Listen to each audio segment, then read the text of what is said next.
Hello बच्चों, हम पढ़ रहे हैं डॉट प्रोडक्ट और स्केलर प्रोडक्ट। उसको रिप्रेजेंट कैसे करते हैं? A vector dot B vector equal to A का मैग्नीट्यूड, बी का magnitude and then cos theta. अब यहाँ पे ये थीटा क्या है? थीटा एंगल है। कौन सा एंगल है? एक वेक्टर, अपने जो दो वेक्टर है ना, उन दोनों के बीच का एंगल।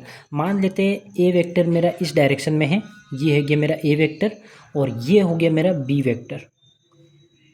ठीक है, तो इन दोनों के बीच में जो एंगल होगा वो एंगल, उसको बोला गया ये थीटा। ठीक है, ध्यान रखना, जब ये दोनों वेक्टर क्या हो रहे हो, इस पॉइंट से स्टार्ट हो रहे हो, या फिर दोनों वेक्टर क्या हो रहे हो, इस पॉइंट पे टच कर रहे हो।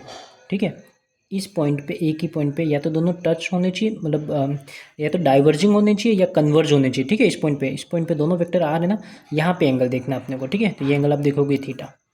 ठीक है, और दूसरा थीटा स्मॉल लेना है। अगर 180 से बड़ा बन रहा है तो अपने को छोटा वाला एंगल लेना पड़ेगा। ठीक है, याद रहेगा ये बातें अपने को। तो ये चीज़ होती है। अगर अपने को ये कहा जाए आई यूनिट वेक्टर, इसको यूनिट वेक्टर को ऐसे रिप्रेजेंट करते हैं डॉट जे यूनिट वेक्टर। इन दोनों का डॉट प्रोडक्ट निकालेंगे तो क्या होगा? इन दोनों का होगा, देखो, आई का मैग्नीट्यूड लेना है और जे का मैग्नीट्यूड लेना है और कॉस थीटा कर देना है।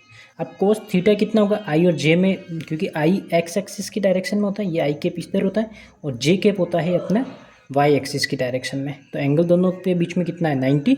यहाँ पे कोस 90 हो जाएगा, और कोस 90 कितना होता है? 0। तो आंसर कितना जाएगा? 0।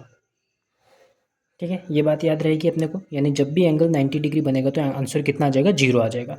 अच्छा, ए वेक्टर